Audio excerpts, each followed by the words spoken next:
ನಮಸ್ಕಾರ, ಎಲ್ಲರಿಗೂ ಅನ್ವೀಕ್ಷಾ YouTube channel ಮತ್ತೊಂದು ವಿಡಿಯೋಗೆ ಆತ್ಮೀಯವಾದ ಸ್ವಾಗತ. ಅನ್ವೀಕ್ಷಾ, ಇದು ಮನಸ್ಸಿನ ಅಂತರಾಳದ ಧ್ವನಿ. ನಿನ್ನೆ ಪ್ರೀತಿಸುವ ಎಂದು ಕಥೆಯ ಹಿಂದಿನ ಸಂಚಿಕೆಯಲ್ಲಿ ನಾವು ಮೈಥಿಲಿಯ ಮಾತಿನಿಂದ ಸಮಾಧಾನಗೊಂಡಂತಹ ವಿನುತಾ ಅವಳ ಕೈ ಹಿಡಿದು ಪಕ್ಕಕ್ಕೆ ಕರೆದುಕೊಂಡು ಹೋಗಿದ್ದನ್ನು ನೋಡಿದ್ವಿ.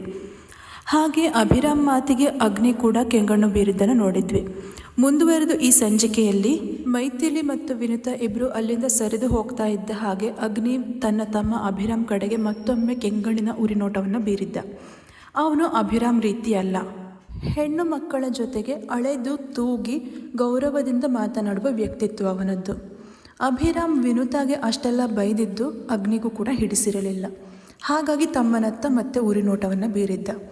ತನ್ನ ಅಗ್ರಜನ ಕೆಂಗಣ್ಣಿನ ನೋಟವನ್ನು ಕಂಡ ಅಭಿ ಅಪ್ಪನ ಉರಿನೋಟವನ್ನು ಕಂಡು ಹೆದರುವ ಪುಟ್ಟ ಮಗುವಿನ ಹಾಗೆ ಹೆದರಿ ತಲೆ ತಗ್ಗಿಸಿಕೊಂಡು ಮೆಲ್ಲಗೆ, ಅಗ್ರಜ, ನಾನೇನು ಮಾಡಿಲ್ಲ, ನೀವು ಹಾಗೆಲ್ಲ ಕೆಂಪು ಕಣ್ಣು ಬಿಟ್ಟು ಹೆದರಿಸ್ಬೇಡಿ, ನನಗೆ ನಾನೇನು ಸಣ್ಣ ಅಭಿ ಅಲ್ಲ, ನಾನೂ ದೊಡ್ಡವನಾಗಿದ್ದೀನಿ ಈಗ ಎಂದು ಅಗ್ನಿಯ ಕೈ ಹಿಡಿದುಕೊಂಡು ಪುಟ್ಟ ಮಗುವಿನ ಹಾಗೆ ಹೇಳಿದ್ದ. ತನ್ನ ತಮ್ಮನ ನಡವಳಿಕೆ ಮತ್ತು ಮಾತಿನಿಂದ ನಗು ಬಂದರೂ ಅಗ್ನಿ ತಡೆದುಕೊಂಡು ಕೋಪದ ಸೋಗು ಹೊದ್ದು ನಿಂತಿದ್ದ. ಇತ್ತ ಭರತ್ ಭಾರದ್ವಾಜ್ ಅವರು ಅಭಿ ಪಕ್ಕ ಬಂದು ಅವನ ಭುಜದ ಮೇಲೆ ಕೈ ಇಡುತ್ತಾ, ಅಭಿ ಪಾಪ ಕಣ, ಆ ಹುಡುಗಿ ಹುಟ್ಟಿದ ಹಬ್ಬವಂತೆ ಇವತ್ತು ನೀನು ಹಿಂದೂ ಮುಂದೂ ಕೂಡ ನೋಡದೆ ಬಾಯಿಗೆ ಬಂದಂಗೆ ಬೈಬಾರ್ದಿತ್ತು ಅವಳಿಗೆ. ಹಾಗೆಲ್ಲ ಹೋಗಲಿ, ಅಷ್ಟೆಲ್ಲ ಆದಮೇಲೆ ಒಂದು ಸಾರಿ ಸಾರಿ ಆದರೂ ಸರಿಯಾಗಿ ಕೇಳಿದ್ಯಾ? ಅದು ಇಲ್ವಲ್ಲೋ, ಸಣ್ಣದಾಗಿ ಬೇಸರ ಪಟ್ಟುಕೊಂಡು ಹೇಳಿದರು. ಭರತ್ ಅವರು ಒಂದು ಮಾತಾಡಿದರು ಅಂದಮೇಲೆ ಅಲ್ಲಿ ಸರಸ್ವತಿಯವರ ಮಾತು ಕೂಡ ಇರಲೇಬೇಕು. ಹಾಗಾಗಿ ತಾವು ಕೂಡ 2 ಹೆಜ್ಜೆ ಮುಂದೆ ಬಂದು, ಅಭಿ, ನಾವು ಶ್ರೀ ಮದುವೆ ವಿಷಯ ಮಾತಾಡಿದಾಗೆಲ್ಲ ನೀನು ಬಾಯಿ ಬಿಟ್ಟರೆ ನನಗೂ ಮದುವೆ ಮಾಡಿ ಅಂತ ಹೇಳ್ತಿರ್ತೀಯಲ್ಲ, ನೀನು ಮದುವೆ ಆಗೋ ಹುಡುಗಿ ಜೊತೆ ಕೂಡ ಹೀಗೆ ಇದ್ದರೆ ಅವಳು ನಿನ್ನ ಜೊತೆ ಸಂಸಾರ ಮಾಡ್ತಾಳೆ ಅಂತ ಅಂದ್ಕೊಂಡಿದೀಯಾ? 2 ದಿನಕ್ಕೆ ನೀನು ಬಿಟ್ಟು ಹೋದರೂ ಆಶ್ಚರ್ಯ ಇಲ್ಲ ಅಭಿ ಎಂದು ನಗುತ್ತಾ ಹೇಳಿದರು. ಅವರ ವ್ಯಕ್ತಿತ್ವವೇ ಹಾಗೆ, ಒಂದು ರೀತಿ ತಮಾಷೆ ಮಾಡ್ತಾ ಎಲ್ಲರನ್ನೂ ನಗಿಸ್ಕೊಂಡು ಇರುವವರು. ಸರಸ್ವತಿಯವರ ಮಾತನ್ನು ಕೇಳಿ ಅಭಿರಾಮ್ಗೆ ಅದಾಗಲೇ ತನ್ನ ಮತ್ತು ತನ್ನ ಕುಂಬಳಕಾಯಿ ವಿನುತಾ ಮದುವೆ ಆದರೆ ಹೇಗಿರುತ್ತೆ ಅನ್ನೋದರ ಬಗ್ಗೆ ಒಂದು ಸಣ್ಣದಾಗಿ ಕಲ್ಪನಾ ಲೋಕಕ್ಕೆ ಹೋಗಿ ಬಂದಿದ್ದ. ಆ ಸಣ್ಣ ಕಲ್ಪನಾ ಲೋಕದಲ್ಲಿಯೇ ಅವನಿಗೆ ಸರಿಯಾಗಿ ಬೆವರಿಳಿಸಿಬಿಟ್ಟಿದ್ದಳು ಅಭಿಯ ಕುಂಬಳಕಾಯಿ ಹುಡುಗಿ ವಿನುತಾ. ಬೆಚ್ಚಿ ಕನಸಿನಿಂದ ಎಚ್ಚೆತ್ತವನಂತೆ ಮೈ ಕೊಡವಿದ ಅಭಿ, ಅಯ್ಯಯ್ಯೋ ಚಿಕ್ಕಿ, ಮದುವೆನಾ? ಸದ್ಯಕ್ಕೆ ನನಗೆ ಮದುವೆ ಬೇಡವೇ ಬೇಡ ಎಂದು ಭಯಗೊಂಡಂತೆ ಹೇಳಿದರು. ನಾನೊಂದು ಹುಡುಗಿನ ಲವ್ ಮಾಡಿ ಮದುವೆ ಆಗ್ತೀನಿ ಬಿಡಿ, ನಿಮಗೆ ಹುಡುಗಿ ನೋಡೋ ತೊಂದರೆನೇ ಕೊಡಲ್ಲ ನಾನು ಚಿಕ್ಕಿ, ನೀವೇನೇ ಇದ್ದರೂ ಈ ನಿಮ್ಮ ಆ್ಯಂಗ್ರಿ ಬರ್ಡ್ ಎಂದು ತನ್ನ ಅಗ್ರಜನ ಕಡೆಗೊಮ್ಮೆ ತೋರಿಸಿದವನು ಹಿ ಎಂದು ಹಲ್ಲು ಕಿರಿದು, ಅದು ಸಾರಿ, ಈ ನಿಮ್ಮ ಶ್ರೀರಾಮ್ ಭಾರದ್ವಾಜ್ ಅವರಿದ್ದಾರಲ್ಲ, ಅಂದರೆ ನನ್ನ ಅಗ್ರಜ, ನಿಮ್ಮ ಶ್ರೀ ಅವರಿಗೆ ಮಾತ್ರ ನೀವು ಹುಡುಗಿಯನ್ನು ಹುಡುಕಿ ಮದುವೆ ಮಾಡಿ ಸಾಕು ಎಂದು ಅಭಿ ಎಲ್ಲರಿಗೂ ಕೈ ಎತ್ತಿ ಜೋಡಿಸಿಬಿಟ್ಟ ಅವನು.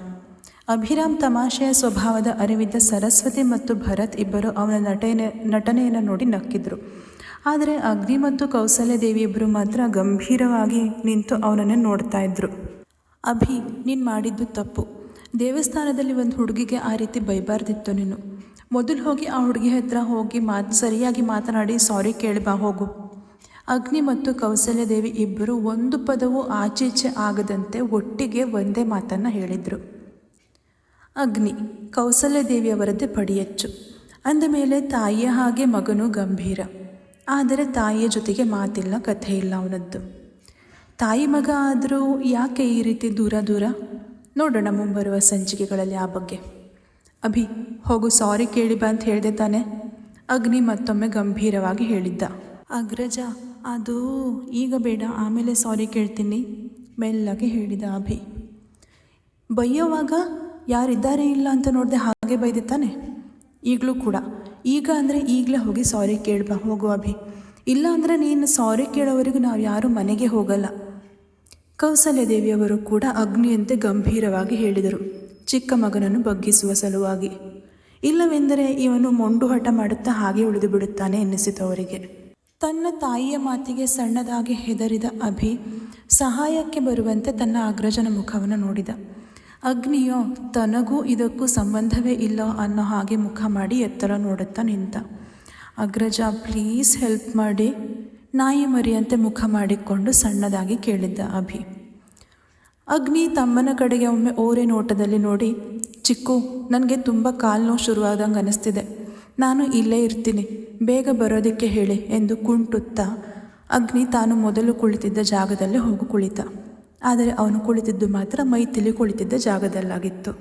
ಇತ್ತ ವಿನುತಾ ಜೊತೆಗೆ ಬಂದಿದ್ದ ಮೈಥಿಲಿ ದೇವಸ್ಥಾನದ ಹಿಂದಿರುವ ಕೊಳದಲ್ಲಿ ಮಿಂದು ಅಲ್ಲೇ ಇದ್ದ ಒಂದು ಸಣ್ಣ ಕೋಣೆಯಲ್ಲಿ ತನ್ನ ಬಟ್ಟೆಯನ್ನು ಬದಲಾಯಿಸಿ ಬಂದಿದ್ಲು. ಬಟ್ಟೆ ಬದಲಾಯಿಸಿ ಬಂದ ಮೈಥಿಲಿ ಇನ್ನೂ ಮುಖವನ್ನು ಸಪ್ಪಗೆ ಇಟ್ಟುಕೊಂಡ ಗೆಳತಿಯ ಮುಖವನ್ನು ನೋಡಿದ್ಲು. ಯಾಕೆ ಬಾರ್ಬಿಡಾಲ್, ಇನ್ನೂ ಮುಖವನ್ನು ಅಂತ ಊದಿಸ್ಕೊಂಡಿದೀಯಾ? ಇವತ್ತು ನೀನು ಹುಟ್ಟಿದಬ್ಬ ಕಣೆ, ಹೀಗೆಲ್ಲ ಇರಬೇಡ, ನೋಡೋಕ್ಕಾಗಲ್ಲ ನಿನ್ನ. ಪ್ಲೀಸ್ ವಿನು, ಒಂದು 10 ರೂಪಾಯಿ ನಗು ಆದರೂ ಸ್ವಲ್ಪ ನಗೆ ಎಂದು ಮೈಥಿಲಿ ಗೆಳತಿಗೆ ಕಚಗುಳಿ ಇಟ್ಟು ಅಂತೂ ಇಂತೂ ಅವಳು ಹೇಳಿದ ಹಾಗೆ ಒಂದು 10 ರೂಪಾಯಿ ನಗುವನ್ನು ತರಿಸುವಲ್ಲಿ ಯಶಸ್ವಿಯಾಗಿದ್ಲು. ವಿನುತಾ ಗೆಳತಿ ತನ್ನನ್ನು ನಗಿಸೋದಕ್ಕೆ ಹರಸಾಹಸ ಪಡೋದನ್ನು ಕಂಡು ನಕ್ಕಿದ್ಲು. ಆದರೂ ವಿನುತಾ ನಗುವನ್ನು ಕಂಡ ಮೈಥಿಲಿ, ನೀನು ಸಿಕ್ಕಾಪಟ್ಟೆ ಕಂಜೂಸ್ ಕಣೆ ವಿನು, ನಾನು ಹೇಳಿದೆ ಅಂತ ಬರೀ 10 ರೂಪಾಯಿ ನಗು ಅಷ್ಟೇನಾ? ನಾನೇನೋ ಒಂದು 100 ರೂಪಾಯಿ ನಗು ಆದರೂ ಬೀರ್ತೀಯಾ ಅಂತ ಅಂದ್ಕೊಂಡಿದ್ದೆ, ಆದರೆ ನೀನು ನೋಡಿದರೆ ನಂಗೆ ನಿರಾಸೆ ಮಾಡಿಬಿಟ್ಟೆ ವಿನು ಎಂದು ಸಪ್ಪೆ ಮೋರೆ ಹಾಕಿಕೊಂಡು ಗೆಳತಿಯ ಕಾಲೆಳೆದು ಹೇಳಿದ್ಲು ಮೈಥಿಲಿ. ಪರವಾಗಿಲ್ಲ ಕಣೆ, ನೀನು ಇತ್ತೀಚೆಗೆ ಮಾತು ಕಲ್ತುಬಿಟ್ಟಿದ್ದೀಯಾ. ನನ್ನ ಸಹವಾಸ ಮಾಡಿ ನನ್ನ ಶಿಷ್ಯ ಆಗಿದ್ದಕ್ಕೂ ಸಾರ್ಥಕ ಆಯಿತು ನೀನು ಎಂದು ಈಗ ವಿನುತಾ ಜೋರಾಗಿ ನಕ್ಕಿದ್ದಳು. ತನ್ನ ಗೆಳತಿಯ ನಗುವನ್ನು ಕಂಡು ಅವಳ ನಗುವಿನ ಜೊತೆಗೆ ತಾನೂ ಕೂಡ ತನ್ನ ನಗುವನ್ನು ಸೇರಿಸಿದ್ದಳು ಮೈಥಿಲಿ. ಇಬ್ಬರು ಗಳಸ್ಯ ಕಂಠಸ್ಯ, ಒಬ್ಬರನ್ನ ಬಿಟ್ಟು ಇನ್ನೊಬ್ಬರು ಇರೋದಿಲ್ಲ. ಅಷ್ಟು ಬಾಲ್ಯದಿಂದಲೂ ಇಬ್ಬರು ಸ್ನೇಹಿತರು. ಗೆಳತಿಯರಿಬ್ಬರ ನಗುವನ್ನು ತಡೆಯುವಂತೆ ಅಷ್ಟರಲ್ಲೇ ಹಿಂದಿನಿಂದ ಫ್ರೆಂಡ್ ಎಂಬ ಸ್ವರ ಕೇಳಿಬಂದಿತ್ತು. ಇಬ್ಬರು ಹಿಂದೆ ತಿರುಗಿ ಯಾರೆಂದು ನೋಡಿದಾಗ ಮೈಥಿಲಿಯ ಮುಖ ನಗುವಿನಿಂದ ಕೂಡಿದ್ರೆ ವಿನುತಾ ಮುಖ ಕೋಪಕ್ಕೆ ಕೆಂಪಾಗಿತ್ತು. ಎದುರಿಗೆ ಬಂದು ನಿಂತಿದ್ದ ಅಭಿರಾಮ್ ಮೈಥಿಲಿಯ ಮುಖವನ್ನು ನೋಡಿ ಸಣ್ಣದಾಗಿ ತಾನು ನಗುವರಳಿಸಿದರೆ ವಿನುತಾ ಕೋಪದ ಮುಖವನ್ನು ನೋಡಿ ಉಗುಳು ನುಂಗಿಕೊಂಡಿದ್ದ. ಆದರೂ ಹೇಗೋ ಧೈರ್ಯ ತಂದುಕೊಂಡು ಮೈಥಿಲಿಯ ಬಳಿ, ಫ್ರೆಂಡ್, ಅದು ನಾನು ನಿನ್ನ ಫ್ರೆಂಡ್ ಜೊತೆ ಸ್ವಲ್ಪ ಮಾತಾಡಬೇಕಿತ್ತು ಎಂದು ವಿನುತಾ ಮುಖವನ್ನು ನೋಡಿ ಸಣ್ಣ ಧ್ವನಿಯಲ್ಲಿ ಮೈಥಿಲಿಯ ಬಳಿ ಹೇಳಿದ್ದ ಅಭಿರಾಮ್ ಮೈಥಿಲಿಯ ಜೊತೆಗೆ ಅಷ್ಟು ಸಲುಗೆಯಿಂದ ಮಾತನಾಡುವುದನ್ನು ಕಂಡು ವಿನುತಾ ಕಣ್ಣು ಬಾಯಿ ಬಿಟ್ಟುಕೊಂಡು ಒಮ್ಮೆ ಅಭಿರಾಮ್ನನ್ನು ಮತ್ತೊಮ್ಮೆ ಮೈಥಿಲಿಯನ್ನು ಎಂದು ಅದಲು ಬದಲಾಯಿಸಿ ಅವರಿಬ್ಬರನ್ನೇ ನೋಡಿ, ಮೈಥಿಲಿ, ಏನೇ ಇವನು ನಿನ್ನನ್ನು ಫ್ರೆಂಡ್ ಅಂತೆಲ್ಲ ಕರೀತಾ ಇದ್ದಾನೆ, ಅದು ಏಕವಚನದಲ್ಲಿ ಎಂದು ಕೇಳಿದವಳಿಗೆ ಅಭಿರಾಮ್ ತನ್ನ ಗೆಳತಿಯ ಜೊತೆಗೆ ಇಷ್ಟು ಸಲಿಗೆಯಿಂದ ಮಾತನಾಡಿದ್ದು ಆಶ್ಚರ್ಯದ ಜೊತೆಗೆ ಇನ್ನಷ್ಟು ಕೋಪವನ್ನು ಕೂಡ ತರಿಸಿತ್ತು. ಅದರ ಜೊತೆಗೆ ಸ್ವಲ್ಪ ಹೊಟ್ಟೆ ಕಿಚ್ಚು ಬೇರೆ. ತನ್ನಂತೆಯೇ ಇವನು ಕೂಡ ಅವಳ ಜೊತೆಗೆ ಅಷ್ಟು ಕ್ಲೋಸ್ ಆಗಿ ಮಾತಾಡ್ತಾ ಇದ್ದಾನಲ್ಲ ಎಂದು.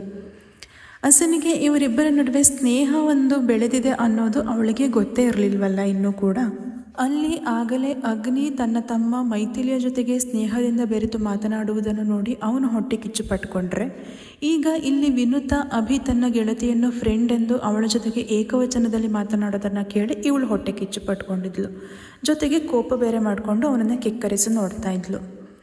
ಮೈಥಿಲಿ ಗೆಳತಿಯ ನೋಟವನ್ನು ಅವಳ ಮಾತನ್ನು ಅರಿತುಕೊಂಡು, ಅದು ವಿನು ಏನಾಯಿತು ಅಂದರೆ ಎಂದು ಮೈಥಿಲಿ ತನ್ನ ಮತ್ತು ಅಭಿರಾಮ್ ಇಬ್ಬರ ನಡುವೆ ಹೇಗೆ ಸ್ನೇಹ ಬೆಳೆಯಿತು ಅನ್ನೋದರ ಬಗ್ಗೆ ಹೇಳಿದ್ಲು. ಅದಕ್ಕೂ ಪ್ರತಿಯಾಗಿ ವಿನುತಾ ಅಭಿಯನ್ನೇ ಕೆಕ್ಕರಿಸಿಕೊಂಡು ಕೋಪದಲ್ಲಿ ನೋಡೋಕ್ಕೆ ಶುರು ಮಾಡಿದ್ಲು. ಮುಂದಿನ ಸಂಚಿಕೆಯ ಸಣ್ಣ ಝಲಕ್. ನೀನು ಏನು ಹಾಗೆ ನೋಡ್ತಾ ನಿಂತಿದ್ಯಾ? ಬಾ, ಲೇಟ್ ಆಗುತ್ತೆ, ನಾವು ಪೂಜೆ ಮಾಡಿ ಬೇಗ ಇಲ್ಲಿಂದ ಹೋಗಬೇಕು. ಕೆಲವು ಪೊರ್ಕಿಗಳ ಕೆಲಸನೇ ಇದು. ಕಾಲೇಜು, ಬಸ್ಸು, ಪಾರ್ಕು ಅಂತೆಲ್ಲ ಸುತ್ತಿ ಅಲ್ಲೋ ಅವರ ಚಪಲಕ್ಕೆ ಹುಡುಗಿಯರು ಬೀಳದೆ ಹೋದರೆ ಕೊನೆಗೆ ದೇವಸ್ಥಾನಕ್ಕೆ ಬಂದರೆ ಇಲ್ಲಿಗೂ ಬರ್ತಾರೆ. ದೇವಸ್ಥಾನ ಅನ್ನೋದನ್ನು ನೋಡಲ್ಲ. ಕೆಲವು ತಿರ್ಪೆ ಶೋಕಿ ಮಾಡೋ ಪೊರ್ಕಿಗಳು ಕಾಲಲ್ಲಿ ಚಪ್ಪಲಿ ಇಲ್ಲ. ಇದ್ದಿದ್ರೆ ಈ ಪೋಲಿಗೆ ಸರಿಯಾಗಿ ಗ್ರಹಚಾರ ಬಿಡಿಸ್ತಾ ಇದ್ದೆ ಕಣೆ ಇವತ್ತು. ಮಾತಿನ ಭರದಲ್ಲಿ ತಾನು ಏನನ್ನು ಹೇಳ್ತಾ ಇದ್ದೀನಿ ಅನ್ನೋ ಅರಿವಿಲ್ಲದೆ ನುಡಿದು ಬಿಟ್ಟಿದ್ಲು ವಿನುತಾ. ಎಲ್ಲರಿಗೂ ಮುಂಚಿತವಾಗಿ ನಾಗರ ಪಂಚಮಿ ಹಬ್ಬದ ಶುಭಾಶಯಗಳು. ಹಾಗೆ ಶ್ರಾವಣ ಮಾಸ ಮುಗಿಯೋ ತನಕ ಹಬ್ಬದ ದಿನಗಳಲ್ಲಿ ಮತ್ತು ಪ್ರತಿ ಮಂಗಳವಾರ ಸಂಚಿಕೆಗಳು ಬರೋದಿಲ್ಲ, ದಯವಿಟ್ಟು ಅಡ್ಜಸ್ಟ್ ಮಾಡ್ಕೊಳ್ಳಿ. ನಿನ್ನೆ ಪ್ರೀತಿಸುವೆ ಎಂದು ಕಥೆಯ ಇವತ್ತಿನ ಈ ಸಂಚಿಕೆ ನಿಮಗೆಲ್ಲ ಇಷ್ಟವಾಯಿತು ಎಂದು ಭಾವಿಸುತ್ತೇನೆ. ಇಷ್ಟವಾಗಿದ್ದರೆ ದಯವಿಟ್ಟು ಲೈಕ್ ಮಾಡಿ, ಕಮೆಂಟ್ ಮಾಡಿ, ಶೇರ್ ಮಾಡಿ. ಹಾಗೆ ತಪ್ಪದೆ ಅನ್ವೀಕ್ಷಾ ಯೂಟ್ಯೂಬ್ ಚಾನಲ್ನ ಸಬ್ಸ್ಕ್ರೈಬ್ ಮಾಡ್ಕೊಳ್ಳಿ. ಧನ್ಯವಾದಗಳು.